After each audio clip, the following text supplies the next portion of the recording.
Welcome back to Choose Better Living. I am grateful to have you here with me. Today, I want to share a book that has changed the way many people understand one of the most complicated emotions in our lives. Its title is The Power of Regret. It is written by Daniel Pink. He explores the deeper side of regret through the lens of psychology and neuroscience. He shows us that regret is not a feeling we should fear. It is a feeling that can guide us toward a healthier and more meaningful life when we learn how to work with it. Daniel Pink is the author of several New York Times bestsellers. His books have sold millions of copies and have been translated into 42 languages. He has received many awards for his work. He now lives with his family in Washington, D.C. The book is organized into 3 main parts and contains 14 chapters. Let me walk with you through the heart of its ideas. I will share them in the same order as the original work, and I will keep the meaning faithful. My goal is to help you feel the flow of the book with warmth and clarity, just as if I were speaking to you across the table. Part 1. Making the case for the presence of regret. The first part of the book explains why regret is necessary and important. These insights come from research in psychology and sociology about the emotional and behavioral patterns of human beings. 1. The troublesome paradox of living with no regrets. Today, the phrase "no regrets" has become a popular slogan in modern culture.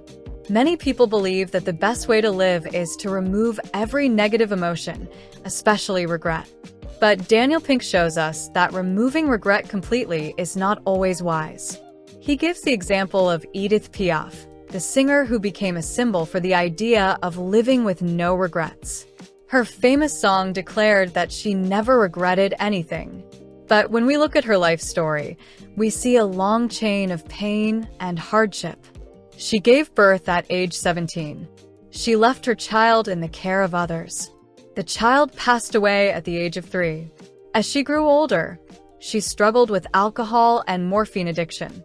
Her life continued with grief, broken relationships, and deep loss. There is no way for us to know for sure whether she regretted the death of her child, the substances that limited her talent, or the choices she made in love. But it is difficult to believe that she lived without any form of regret at all. The author also shares other stories about people who have made mistakes in the past. Instead of accepting and acknowledging their emotions, they tattoo the words "no regrets" on their bodies. It becomes a way to push away feelings they do not want to face. Daniel Pink does not criticize them or their choices. He simply wants to show the truth behind the declaration "no regrets." It is often a way to deny our emotional reality. Why do so many people want to reject regret? Maybe we believe regret is a sign of weakness. Maybe we fear it will make our lives unhappy. People have many reasons to claim they have no regrets. But the key message you and I need to understand is this: regret is not bad. Regret is not an emotion we must avoid. Regret has value. It shines a light. It guides us. When we handle it with care, regret does not pull us down. It helps raise us up. 2. Is regret a natural part of being human? This chapter offers research that shows regret is a normal part of human life. Most of us have regrets across many areas of our lives. That is completely normal. In the American Regret Project, a study with 4,489 participants, only 1% said they never wished to do anything differently. Fewer than 17% rarely wished to change something. 43% often wanted to change something. In total, 82% said regret was a part of their lives. In 2008, social psychologists Colin Seyfried, Amy Somerville, and Neil Rose studied how common negative emotions are among people. They asked participants about emotions such as anger, worry, boredom, disappointment, fear, sadness, and regret. Most people said the emotion they experienced most often was regret.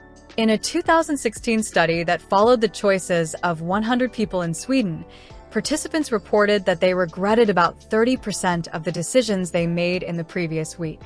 Another study of several hundred Americans led the author to state that regret is an essential part of the human experience. 3. At least and if only. Daniel Pink examines two patterns of thinking that many of us use when we face mistakes or regret. These are the thoughts "at least" and "if only." In most situations, "at least" helps us feel more satisfied. It helps us feel fortunate. But the thought "if only" often brings pain and emotional discomfort. The author uses a study about athletes who won second and third place in major Olympic events. Bronze medalists are usually happier than silver medalists. People who win bronze think, "At least I earned a medal. At least I did not fail." People who win silver think, "If only I had started 2 seconds earlier, I would have won gold." There is an important note here. The thought "if only" is not always negative. It is true that "if only" can create pain. But in some cases, when we use "if only" to look deeper into the reasons we did not perform well, it can help us improve our skills and solve our challenges. It can become a tool for growth. This is one of the unique insights in the book. 4. Why regret helps us develop positive emotions. When we release our prejudice against regret, and when we stop believing it is a sign of failure, we can begin to experience its positive side. Every emotion has a positive form when we know how to work with it. This chapter helps us understand 3 benefits of regret. Regret can sharpen our decision-making. It can improve our performance. And it can help us develop deeper reflection about our lives. Part 2. Revealing the nature of regret. As we move into the second part of this book, I want to walk with you through what the author discovered from surveys, stories, and research. These findings help reveal the true nature of regret. They show us how regret appears in our lives, what forms it takes, and why it speaks to very deep human needs. 5. The surface of regret. This chapter explains what regret looks like on the outside. Daniel Pink draws from surveys, cultural observations, and stories shared by people from many backgrounds. He points out that regret appears in almost every area of life. It can show up in education, family, relationships, career, finances, and health. It can appear in small choices and in large turning points. The important message is that regret is universal. It is not something rare. It is not something unusual. It is something almost everyone carries in one form or another. As I share this with you, I want you to feel comfort rather than pressure. When you experience regret in any part of your life, you are not alone. You are simply being human. 6. The 4 core types of regret. This chapter introduces the 4 central types of regret that appear again and again across cultures and ages. These 4 types tell us what people value most and what they fear losing. The first type is foundation regret. These regrets relate to stability and safety. They involve education, finances, health, and other areas where strong foundations help us live well. The second type is boldness regret.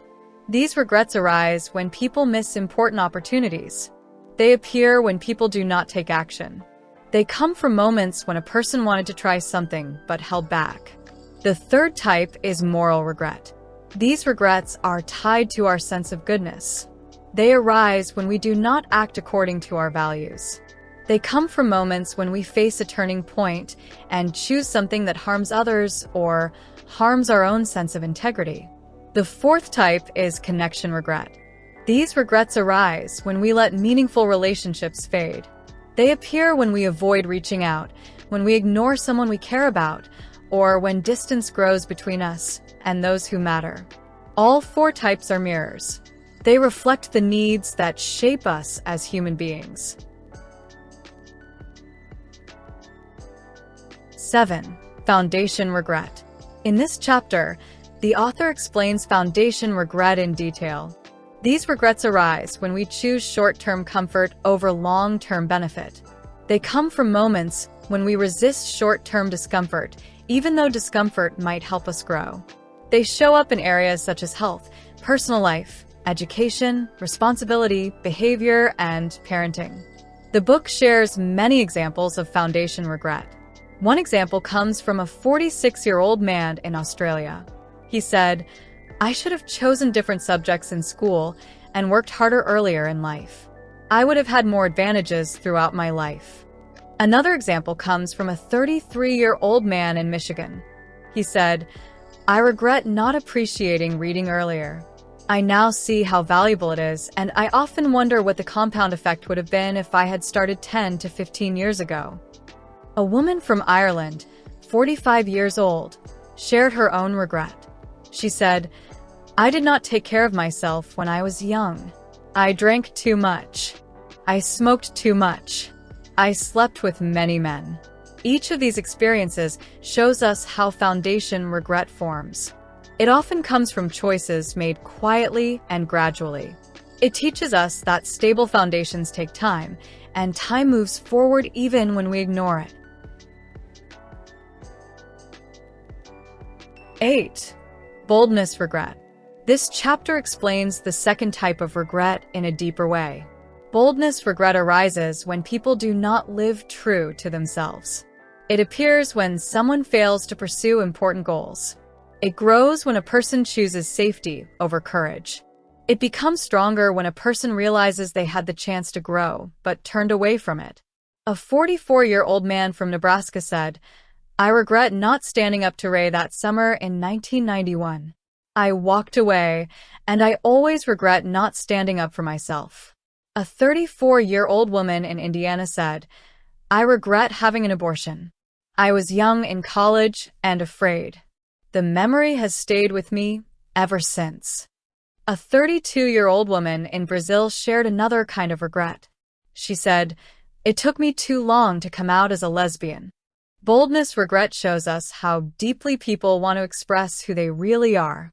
It shows how painful it can be when fear keeps someone from taking a step toward a fuller life.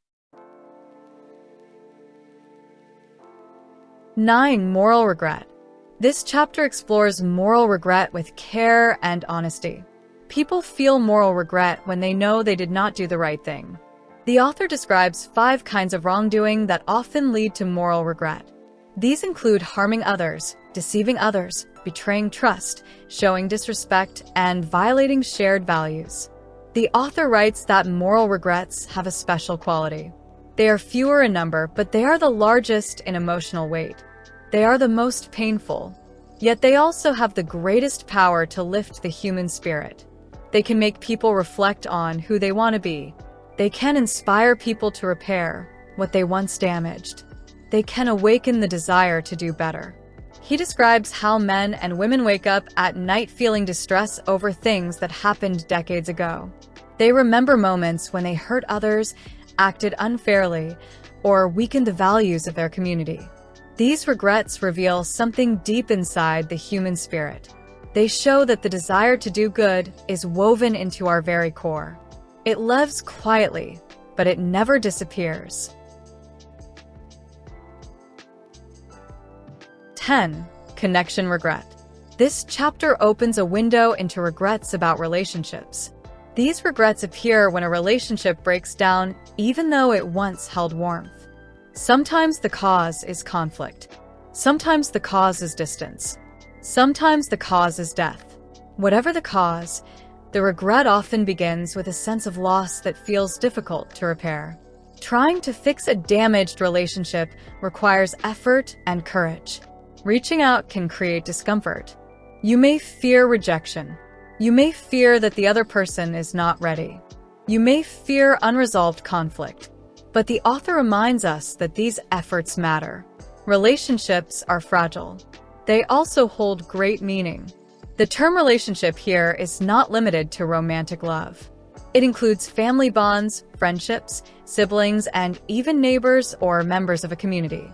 Wherever connection exists, regret can also appear when that connection is neglected. 11. Opportunity and obligation. Drawing from everything he has learned about regret, Daniel Pink identifies 4 fundamental human needs. These needs explain why the 4 types of regret appear across cultures and generations. The first need is stability. People want firmness in their physical, financial, emotional, and psychological lives. The second need is growth. People want to explore, learn, and expand. They want to try new and bold experiences during the limited time they have. The third need is goodness. People want to act rightly. They want to honor their values. They want to live in ways that strengthen their sense of integrity. The fourth need is love. People want connection. They want meaningful relationships. They want to build bonds and appreciate the people in their lives. Life offers us many opportunities to meet these needs. Life also places responsibilities on us. We are asked to act. We are asked to choose. When we respond to opportunity with intention, we create rewards that shape the quality of our lives. Part 3. Turning regret into motivation. In this part, the focus is on how we can transform regret into a positive force that supports our growth. Daniel Pink explains practical methods that help us work with regret in a healthy and constructive way. These ideas show that regret is not only a natural emotion. It can also become a source of wisdom if we know how to respond to it with clarity and intention. 12. Undoing and at least. This chapter explores how we deal with our decisions and the regrets that follow. Pink describes 2 main steps that can ease the pain that regret often brings. Step 1 is to undo the regret by correcting it, reversing the choice, or removing the consequences, if that is possible. Pink shares the story of a man named Jeff. Jeff once tattooed the words "No regrets" on his arm. Over time, he began to regret that choice. He realized that regret is not something to deny or hide. It can actually help us think more deeply about the actions we take. He contacted a dermatologist to remove the tattoo. The cost was 10 times higher than the cost of getting the tattoo in the first place. Although the tattoo was erased, a bruise remained on his arm. Pink uses this image to show that even when we fix a mistake, a trace of the regret may stay with us. Many regrets in life work the same way. When something in your life brings up regret, Pink encourages you to ask yourself a few questions. If your regret involves hurting someone and relates to moral or connection-based regret, can you repair the harm with an apology or a thoughtful gesture? If you hurt yourself through a foundational or personal regret, can you take steps to correct the mistake? When step 1 is no longer possible and you cannot fix what happened, Pink guides you to step 2. This step is about reflecting on how you think about the situation. This is where the idea of "at least" becomes helpful. At least helps you reframe your experience. It is especially useful for significant regrets such as choosing the wrong partner in marriage. You may think, "I regret marrying someone who disappointed me." Yet you can also say, "At least I have wonderful children," or "At least I have financial stability." The phrase "at least" does not always come naturally. You must learn to call on it at the right time. Pink compares "at least" to a medicine like an antibiotic. Sometimes you need to open your mental cabinet and take a helpful dose that strengthens your emotional immune system. It can protect you from the harmful effects of negative feelings. However, if you rely on it too often, the effect weakens. This is why it is important to use "at least" wisely and with intention. 13. Openness, compassion, and distance. Pink offers 3 practices that help you transform regret into something positive in your life. The first is to reveal your regret. You can do this by sharing it with someone you trust or by writing about it in a journal. When you bring regret out of hiding, it loses some of its weight, and your mind becomes clearer. The second is to treat yourself with compassion. This means showing yourself the same care you would offer to a friend who made a mistake. When you acknowledge your flaws with kindness, you create the emotional space needed to grow. The third is to create distance. Pink describes this as stepping out of the emotional storm and seeing your situation from an outside perspective. You can imagine how you would advise your closest friend if they were facing the same problem. This form of distance helps you see your regret more calmly and helps you find a better strategy. In simple terms, distance allows you to step away from the heaviness of emotion and move toward more balanced judgment. 14. Being ready to face regret. This chapter discusses the advantages and disadvantages of trying to predict regret ahead of time.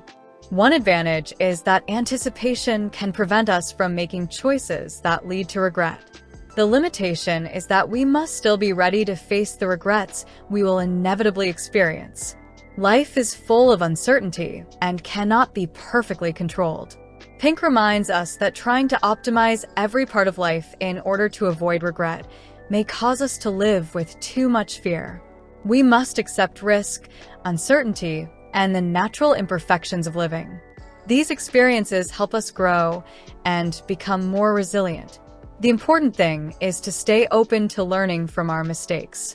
When we do this, we avoid repeating them. We continue moving forward with courage, allowing ourselves to feel the many layers of the human journey.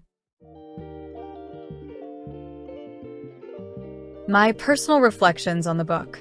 One positive aspect of this book is the depth of its analysis of regret. It shows the constructive side of this emotion. The ideas in the book help you understand the value of acknowledging regret and looking at it with a clear and balanced mind. The book also offers practical ways to work through regret in daily life. However, the book has a few limitations. The first issue is the title. When you see the title, The Power of Regret, you might expect the book to explore a wide range of harmful emotions. When I first picked it up, I assumed it would cover many different kinds of difficult feelings. I was disappointed when I realized that the book focuses only on regret. The second limitation is that the book can feel difficult to read. Some parts are long and repetitive. Several arguments feel less convincing, especially in the section about the benefits of the if-only mindset. Overall, this book offers a meaningful perspective on regret and encourages you to be honest with your emotions. After reading it, I felt lighter and more at ease with my own regrets.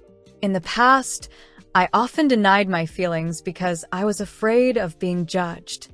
Now I feel more comfortable speaking openly about what I regret because I understand that having regrets is a natural part of being human. You can consider reading it if you want to understand regret more deeply and learn how to work with it in a healthier way.